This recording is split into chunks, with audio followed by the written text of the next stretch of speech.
इतने दिव्य, इतने भव्य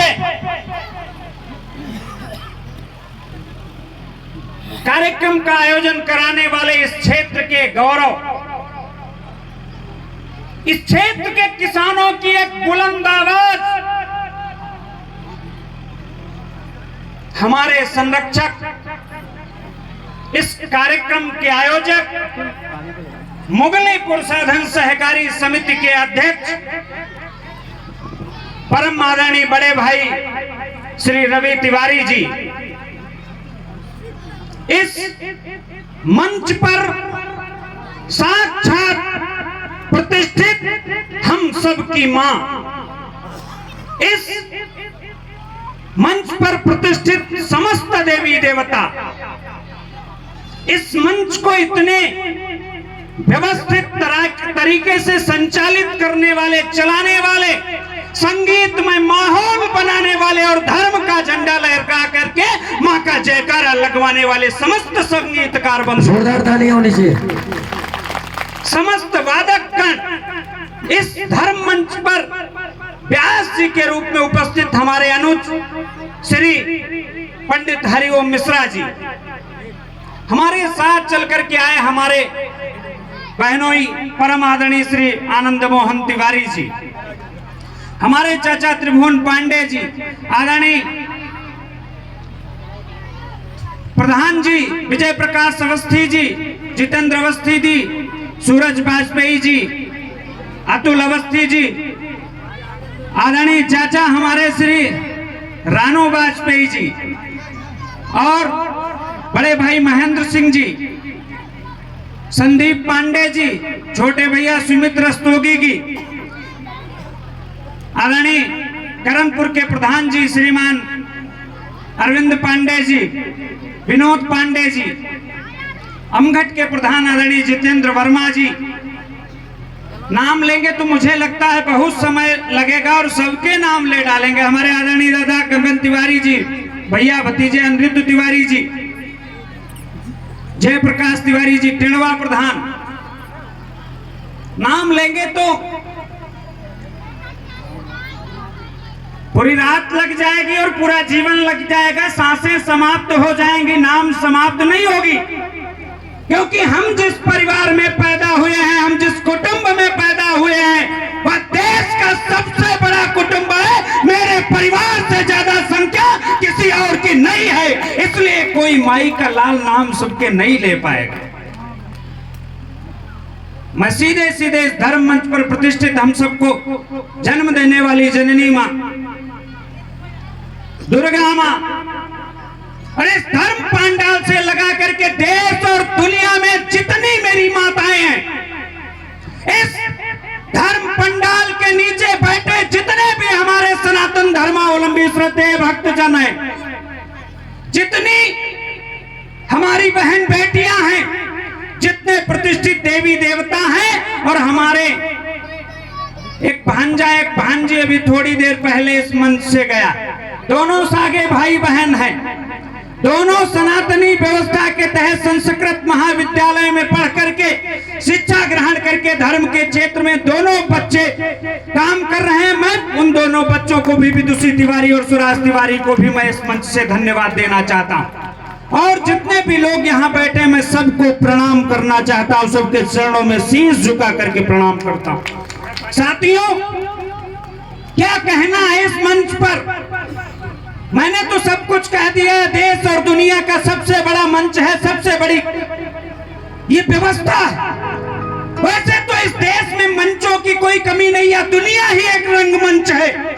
नाना प्रकार के मंच बने हैं, विभिन्न राजनीतिक दल के मंच बने हैं, सामाजिक मंच बने हैं, और भी तमाम मंच बने हैं, लेकिन देश और दुनिया में अगर सबसे बड़ा और कोई कठिन मंच है तो इस सनातन धर्म का मंच है। इस मंच पर मैं जोरदार और मंच के साथ में एक और विशेषता है। शायद आप लोग कीर्तन भजन सुनने आए, आप लोग झांकी देखने आए, और हम क्या बता रहे हैं मुझे पता नहीं।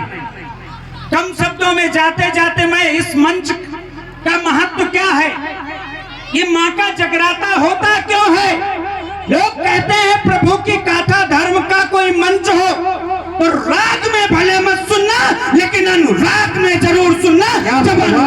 सुनोगे तब परिवर्तन आएगा। ये मंच दिखावे का मंच नहीं है, ये मंच कोई स्वार्थ का मंच नहीं है, ये मंच कोई लोभ और लालच का मंच नहीं है, ये मंच धर्म और समाज के क्षेत्र में एक नया परिवर्तन लाने वाला मंच है। इसलिए इसको राग में मत सुनिएगा, अनुराग में जरूर सुनिएगा। और दूसरी चीज, यहां पर मां का जगराता हो रहा है, मां का जागरण हो रहा है। दुनिया का कोई भी व्यक्ति, दुनिया का कोई भी बेटा बैंक का कर्जा अदा कर सकता है, घर का कर्जा अदा कर सकता है, जमीन का कर्जा अदा कर सकता है, जायदाद का कर्जा अदा कर सकता है, लेकिन जिनका जागरण है उन मां का कर्जा कोई अदा नहीं कर सकता है। ये ऐसा ऋण होता है, मां का ऐसा कर्ज होता है जो कोई भी बेटा जीवन भर नहीं उतार सकता। क्योंकि मां के इतना कोई कष्ट झेलने के बाद भी अगर अपने बेटे को याद रखती, पिता भी कुछ समय तक याद रखता है, भाई भी कुछ समय तक याद रखता है, रिश्तेदार भी कुछ समय तक याद रखते हैं, लेकिन मां एक ऐसा ममता का मंदिर है। आप कल्पना कीजिए, आपके पैर में दर्द होता है, बिलखते हैं, सर में दर्द होता है, बिलखते हैं, डेंगू मलेरिया से परेशान होते हैं, कोरोना जैसी महामारी को झेलते हैं, उन सारे दर्दों का तुम्हें ज्ञान है, लेकिन प्रसव का एक ऐसा दर्द होता है जिसका ज्ञान सिर्फ मेरी माताओं को होता है। तुम तो दुनिया में आने के बाद दर्द झेलते हो, लेकिन मां एक ऐसा मंदिर है जो तुम्हारे आने से पहले ही 9 महीने तक दर्द झेलती है, 9 महीने तक पेट में रखती है, 3 साल तक गोद में रखती है और जिंदगी भर अपने दिल में रखती है। उस मां का कौन वर्णन करेगा। साथियों,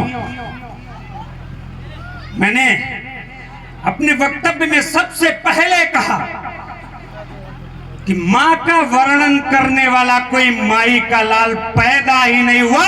मां वो ऐसी मूरत है जिसके जैसी दुनिया में कोई मूरत नहीं और एक मां नहीं। अब अगर और थोड़ा सा बोलेंगे तो और समय लगेगा। ये मां है, ये पिता हैं, ये भाई हैं, ये पुत्री हैं, ये बेटे हैं, ये रिश्तेदार हैं। ये किसने बताया? मां ने बताया।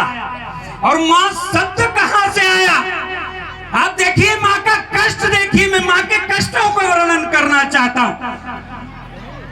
मैं मां शब्द कहां से आया? हमारे सनातनी व्यवस्था में बताया जाता है, हमारे ग्रंथों में भी कहा गया। इस मां शब्द की उत्पत्ति कहां से हुई? मैंने कैसे जाना कि ये मेरी मां है? ये मुझे किसने बताया? मां ने ये तो बताया कि ये पापा है तुम्हारे, ये भाई है तुम्हारे, ये बेटा है तुम्हारा, ये बेटी है तुम्हारी, ये बहन है तुम्हारी, लेकिन मां कहां से आई ये किसने बताया? ये हमारी सनातनी व्यवस्था और परंपरा में ग्रंथों के माध्यम से हम लोगों को पता चला। जब गौ माता के बछड़े का जन्म हुआ और बछड़े ने धरती पर आने से पहले सबसे पहले अपने रंभन में, जिसको हमारे गांव में रंभाना कहते हैं, उस बछड़े ने जन्म लेने के बाद में धरती मां पे आने के बाद जब उसने रंभन का कार्य शुरू किया तो वहां से एक शब्द निकला, मां। सबसे पहले इस मां शब्द को लाने वाला हमारा गौवंश है। लेकिन दुर्दशा, मैंने कहा मैं मां की पीड़ा पर भी बोलना चाहता हूं। मां है क्या? आज देखिए कि जिस मां शब्द की उत्पत्ति गौवंश के आने से हुई, गाय के बछड़े से हुई, गाय के बछड़े के रंभन से हुई, आज उस गौवंश की हालत क्या है? मेरी 5 माताएं हैं। सबसे पहली मेरी जननी मां, और फिर मेरी धरती मां, फिर मेरी गौ मां, और फिर मेरी गायत्री मां, और फिर मेरी गंगा मां, और एक और छठी मेरी मां है जो भारत मां। ताली बजाओ भाई सभी लोग जोरदार। 5 माताओं का तो वर्णन किया गया, और एक मेरी माता है भारत माता। सारी की सारी माताएं तंग हैं।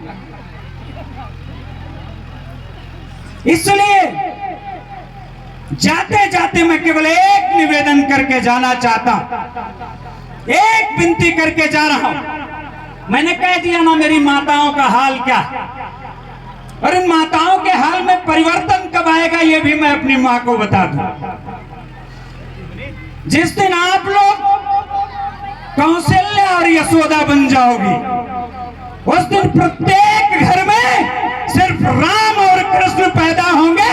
जिस दिन राम और कृष्ण पैदा होंगे, उस दिन देश और दुनिया से दैत्यों का विनाश आ जाएगा और वाकई में राम राज्य आएगा। इसलिए अपने बच्चों को शिक्षित बनाइए, संस्कारवान बनाइए, शिष्टाचार सिखाइए, और समय की अगर सबसे ज्यादा कोई मांग है तो शिक्षा और संस्कार से ज्यादा अपने घर के बच्चों को चरित्रवान बनाइए।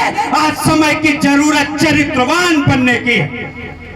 केवल अपनी बहन को बहन मत समझना, केवल अपनी बेटी को बेटी मत समझना, केवल अपनी माँ को माँ मत समझना। जिस दिन आप लोग ये समझ जाओगे कि जो मुझसे बड़ी है वो मेरी माँ है, जो मेरे बराबर की है वो मेरी बहन है, और जो मुझसे छोटी है वो मेरी बेटी है, जिस दिन ये मन बना लोगे कि दुनिया की सारी बेटियां मेरी बेटी हैं, दुनिया की सारी बहनें मेरी बहनें हैं, और दुनिया की सभी माताएं मेरी माताएं हैं, उस दिन इस जागरण को सुनने का आपको फल मिल जाएगा और इस जागरण सार्थक दिशा में चला जाएगा। इन्हीं शब्दों के साथ मैं अपनी वाणी को विराम देता हूं। एक बार जोर से बोलिए, जय हो मैया रानी की, जय हो देश दुनिया की सभी माताओं की। बहुत बहुत धन्यवाद। वाह, एक बार ताली जोरदार।